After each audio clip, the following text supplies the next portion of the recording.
guys, welcome to M4D Speaks. I make some videos on German language and everything, and recently I think vice student I make videos on some tremendous personalities which I have met in my journey in Germany. Normally I was traveling to so many countries as a solo traveler, and I have met so many personalities which I want to introduce to you people, and that's why I come up with the idea TeaTalk with tremendous personalities. And today we have with us charming Smita with us. Before I speak anything about Smita, I would like Smita to introduce herself to the audience. So thank you for this elaborate introduction, Ankit. Thanks again. And so I'm Smita, and I run a social enterprise in Mumbai named as Earthoholics. So we promote urban gardening in Mumbai, and now with the online lessons, we promote it to all of India and any and everyone who wants to learn on how they can grow plants at home. So that's what I do. And currently, I'm based in Stuttgart, Germany, as I'm studying my master's in organic agriculture. And yeah, I remotely manage all the operations from here. Okay. And yes, Earthaholics is based in India, Mumbai. So just so that you know. Okay. How you came up with the idea of starting Earthaholics? Before we talk about you, I just want to ask a little bit about how you came up with the idea, because I don't know about your background. But you can start with your background, what you were doing before Earthaholics, and how you came up with the idea, okay, I want to do something for this green revolution in urban cities. Right. So I finished my BCom. That was my bachelor's in commerce. So I did a specialization in business management because I was very clear that I want to join my father's business. So we are into manufacturing of consumer electronic products. So I had no other plan. This was a set life and everything was well designed. Okay. So I finished my bachelor's and I gave my exam. And after a month, I joined my father and I started working. So, then I was busy working with him and learning new things and lost in the world of electronics and engineers and so on. And soon I thought that I must also continue studying. I don't know why I thought this, but it was just probably I was quite young and I was still not so motivated and driven by electronics. So doing the study, I think, was just my way of escaping little work. So Yeah, I think that's how my master's happened. So I did my post graduation in commerce again. So it's the MCom, like we call it in India. And again, I did a specialization in international business. And I did that while I was studying. While I was working. So I was studying and working both, and happy with my life. And I thought this is what I want to do. Then all my friends started pursuing their MBA, and then I thought, oh my God, I'm gonna lose on to learning somehow. And because the goal was clear that I'm going to be working with my father, and I was always very curious to learn about new things. So I thought maybe I'll be left out if I don't have a degree. And just like everyone in a family business always thinks that, okay, why do you need to study? Because you just have to take care of the business, so you don't need to study. So that's how that was drilled in my brain. So I wanted to break it, and that's how I did my MBA again. And I did an executive MBA, which means I was again working and studying. So I had no day off. I was working Monday to Friday, and Saturday, Sunday, I had full-time lessons for my MBA. So this was my background. I finished my MBA and I was still working with my father almost 8 years. I worked with him, and we have a factory in Goa. So that's because my father is from Goa. And there I was working on an export order for manufacturing audio systems. And I had to stay there for at least 2 months. And this is not in the glamorous part of Goa. It is in the remote interiors where there's sometimes no electricity and so on. So I used to get bored on Sundays because I was used to being busy. and my employees lived just across the factory, and I would go to play with their kid there, and that's where I saw that they had a garden, a kitchen garden with all vegetables growing. And until that day, I had not seen vegetables on the plant.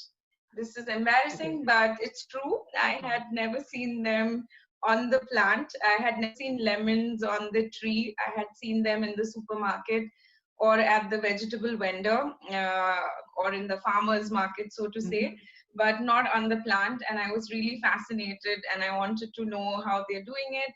So this became my Sunday pastime, to just go and visit their garden and watch what they're doing. And slowly I got interested, and then I wanted to do that in my home. And because I always lived in the city, I wanted to do it in my city home. And I started searching for information online, and that's when I came across city farming, urban farming, and I was glued to the subject. Soon, within a few weeks, I realized that I'm just enrolling for workshops across India. So I went to a workshop on vegetable cultivation or kitchen gardening, whether it was in Bangalore, whether it was in Auroville.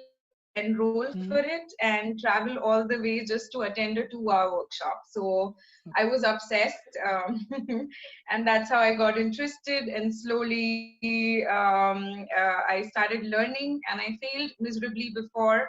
Like for a few times, I couldn't grow my vegetables, so I kept trying for 2 or 3 months. And after I was successful, I realized the whole journey, that I spent so many days and so many months in trial and error and gathering information. And that's where the idea popped up that maybe I should share this knowledge with many more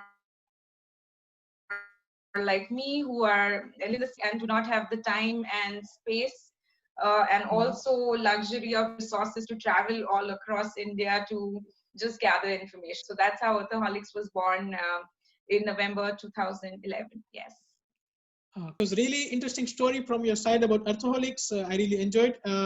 You start something like you studied completely different thing because just to see something like in Goa backyard from your employees, and you started, okay, this can be done on a mass level, and then you collect the information because so many people has some idea but they don't do the right work. Because if I want to be the YouTuber or something else, I need to study what the real YouTubers do. And you want to do something with Earthaholics. That's why in the beginning you said you was traveling all over India to collect information. It was just information. Maybe it was costing you money, it was costing you time, but your motivation was I want to know everything. If I know everything, I can like maybe when you were collecting the information, you had no idea that you will come up with the idea of Earthaholics or something. It was Not just at because all. yeah, I was that's the thing. just curious and passionate. That was it. I just wanted to know. That's it. Yeah, the two words curious and passionate. That's the thing which makes or which moves you forward, and that's how Earthaholics comes. I will just ask about some statistics about Earthaholics, like how many employees you have, or how many what do you say seminars you have done, or something. Whatever you know about Earthaholics, or some statistics which can be interesting for other people, you can share. Sure. So for the first almost 3 years, it was a solo journey. So it was just me, and I had a few friends who were really, really sweet and were equally interested in the topic. But they were having their full-time jobs, and we were all, in fact, even I was working with my father. So we were all just meeting when we were free and trying to see what we can organize together. So it was just me in the first two years, I would say. And from the third year onwards, I started, taking help from interns and part-time. And then slowly, today we are a team of 5 people who work Mhm. full-time. And we have our trainers who freelance with us. And and we've done almost, I think, sensitized more than, I would say, 300,000 people or even more in the span of 7 years, 2011 until now, 8 years almost. Yeah. Okay. So yeah, that's with the numbers. That's quite impressive. And I would just like about other than Earthaholics, we will come to this topic again in the later part. But still, I want to know you personally better. We met in the La Tomatina festival or the Spain Yes. trip first time, and then we met again on the Oktoberfest. So it was always the festival with food and beers and so many other things, or some kind of music and fun. And so, what is Smita other than Earthaholics? Like, what you do in your free time? Yeah, so I like to do a lot of activities. So I think being busy comes naturally to me. And I think my biggest hobby is learning. I am just interested in learning about everything. So I like learning about languages, learning about cultures, learning about music. And especially when I moved to Germany, I had a lot of free time, which I did not have in Mumbai because. Mumbai was a very, very busy life, so I Mhm. did not really have the time to do any activities there. So it was just working and meeting friends and spending time with family. That was it. So here, from the time I moved here, I have saved a lot of time with traveling. So I don't have to travel to work, and that has been the biggest saving. That Mhm. also saved a lot of energy to me. So now I pursue dance, I pursue music, I'm learning the guitar. Then I keep going for different workshops and seminars here. Yes, so I keep learning. And I also write sometimes. So I love writing poems. So yes, I do write as well. I think I remember one poem about Ganesha you recorded in your own voice. I have it in my Yes. phone, I guess. Maybe if I find it again in my smartphone, I will share it, or maybe you can send it to me, or your some of Sure, your what do you say, writings or poems. I will publish it on my blog or somewhere. But it sure. would be interesting because I know you almost for 1.5 years. I don't remember, or maybe 2 years. But in Yes, this time, I almost. have seen you. I have followed you on social media, Instagram and Facebook. You are uploading sometime dance video. On the next day, you are doing like guitar. You can see your guitar. And the Yes. other day, you are conducting the Earthaholics workshop about microgreens. And the fourth day, you are traveling to Portugal. So you are doing so many things. And that's the thing. Like even I like to do so many things, but you are the inspiration because you I maybe after recording this video I will buy any music instrument and I will start playing it from the next day or maybe tomorrow. Yay. So, I'm yeah, glad I could inspire at least one person.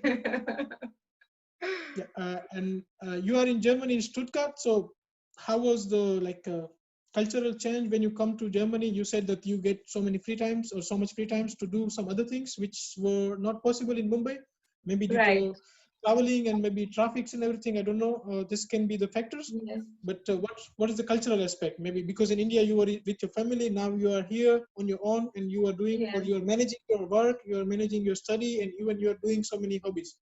So Yes. how you manage it? How you get the energy? So it wasn't an easy switch because I was always living with my family and I had not been to any hostel or a school before. So all my education also was in the same city. So I had not even moved out of my city other Mhm. than Goa, which was my workplace. So Goa and Mumbai, that was my life and that was my world.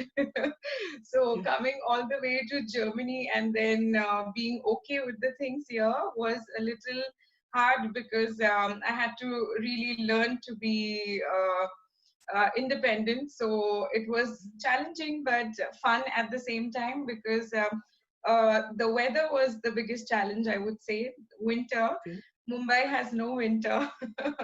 No. So we have like temperatures like max our winter would be 23 maybe, Mhm. nothing lower than that. So it was really hard for me, and seeing the day end at 4 p.m. it was so depressing. And I had some health issues also for some time just to do with the sunlight and vitamin D and Mhm. all of that. But now everything's okay.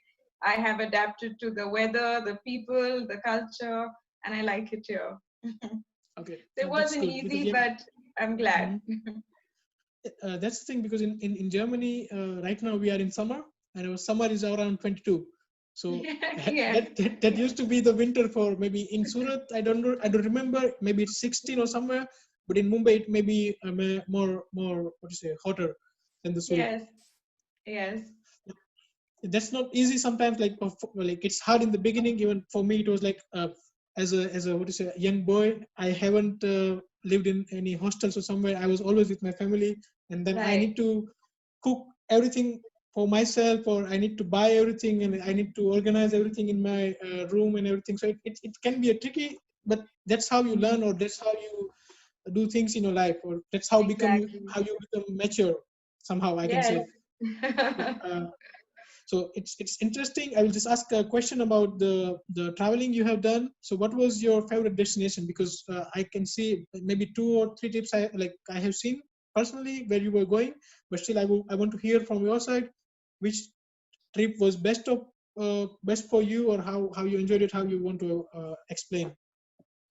Okay, so I'm really bad at choosing one something, Mm-hmm. especially when it's a journey. I don't see it as a destination which was on my list and I checked it. So now I have one something, because Mm-hmm. every place that I traveled, it was different. And the experiences I had, the people I met, it was all different. So for me personally, to say something which is my favorite is really difficult. Okay. But I would say I enjoyed the most in Croatia, Mm-hmm. because I think I had good company, and also in Spain. So, like, you can clearly see it's so hard for me to pick.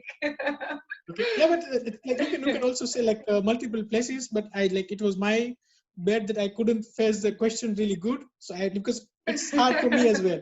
Because I wanted to say Right, Spain was my best trip. No, I went to what do you say, Lapland, and oh, it was also good. exactly, And then you say, okay, I exactly, was in Amsterdam. Oh, it was also cool. So it's really hard. But right. if you want to share some of your like travel stories, like just like what do you say, quick 2 minute story or somehow, like what's the best experience which you do when you're traveling? Maybe you are traveling solo, I guess. Yeah, And how was yeah. your like something you did very funny, or something was really tricky, or something really dangerous? Any experience you can remember? If you Yeah, can, it I would be think fine. I always remember the sweet thing somehow. So, Okay. so when I enrolled for these trips, I did not know anyone at all. So Mm-hmm. one fine day, I was really trying to cope with being, by myself, and I just landed up booking 3 trips on one day. I Okay. did not even do any research. I just booked myself for 3 trips and I just landed on those days. Okay. And the most fascinating part was that when you challenge yourself, and I had never done this before. So the fascinating part for me was what I took back out of all those 3 trips. So I made such good friends, like you're one of them, Okay. and also many more. And these relationships, like friendships, I would say, was so interesting and unique. I don't think I would have made any of those friends had I not visited, had I not just challenged myself to make the trip. So I think for me, it's always about the whole process, the journey, rather Mm-hmm. than just the destination, because I think people make the space and place beautiful. So it's all about people always for me. Yeah, that's also with me, because when I was here in Germany in the beginning, I had my own challenges, and to overcome these challenges, I took a solo trip on my own first time. I don't know, it was a seven day long trip. So if anything bad happens, so my trip, like, it can be boring if you don't find the good Right, people. So, and I need to right. be alone 7 days. So it was a kind of a risky decision, but somehow that was the best trip of my life, I can say. It's not Right. about the destination. I will never say that because it was because of the destination. It was the people Correct. I met. I met a group of solo travelers from all over the world. It was like Yes. from Russia, from Switzerland, from Germany, from India also, Yes, from same. Same Brazil, for me. China, and that's how, because we don't know each other, we don't do anything, like we don't expect anything from each other, and still Yes. we do that extra thing, like if like I gave you my brush or something, or I just Yes, joking. it's on record now. I borrowed a hairbrush from Ankit, which I never returned. Uh, Let's joke apart, but like normally you somehow you go like that extra mile to just help some other Okay. people whom you don't know. Even sometimes you can do this thing with your friends also, but this thing would be never considered as a favor because Yes. it's the thing friends do. But you are doing as a solo travelers to other solo travelers, and that's how somehow you Yes. make a group, and that's the thing. That's the memory which stays here in your brain, Right. or like, oh, I can go to Brazil because that girl was really nice. I can do something, or maybe I write a letter to her on her birthday or something, or Right. his birthday. That's how you make your contract, what is your network, and a little bit bigger. Somehow Absolutely. I think in German. That's why I need to fumble, because the word is here, my German word is here, and then oh no, it's time to speak English. So I need to go back and then come again. So it was really interesting to talk till now. Before we move to the microorganisms workshop, that should be the separate part where you will be the host somehow, because I don't know anything about microorganisms. That's why also Right. I invited you, and I want also my followers or my page, the people who like my page, they can also know about microorganisms. Maybe they somehow Sure. start doing this thing, because it's a thing which you need to do somehow. Because in this Right. lockdown situation or any pandemic situation, if there is nothing you can buy from outside, you have something from your own balcony or your own terrace, where you can grow vegetables or anything which can be useful in this critical situation. So Right. that was really nice talking to you, Smita. I enjoyed a lot, because you can Me see my too. smile here. I'm glowing already, and I also had yeah, a very, very nice time talking to you. yeah, and I will also put your links about Earthaholics and somehow your work. They can Sure. see in the description, so they can contact you if they want to conduct a workshop. Maybe I will contact my school, like my primary school, if they want to conduct some kind Okay. of workshops. I will be happy to be there as a, what you say, mediator, or maybe to, Yay. and Of somehow course. it should be helpful for them as well, and for you as well. So that was a really interesting conversation after 2 months of lockdown. I enjoyed myself a lot, but now we and maybe the users want to know about the microgreens. What are the microgreens? How this little tiny, what is a little small green things works, and how they grows. We want to know Sure. about this. So I think we will stop this video here, and then the next video we will record about the microgreens, where Smita will be taking over. So thanks for watching this video, and Thank you see you so soon much. in the next video, Smita. Yeah, thank you so much. It was lovely talking to you, Ankit. I really enjoyed. It was a great conversation and looking forward. Yeah, So bye thanks, for and now. see you.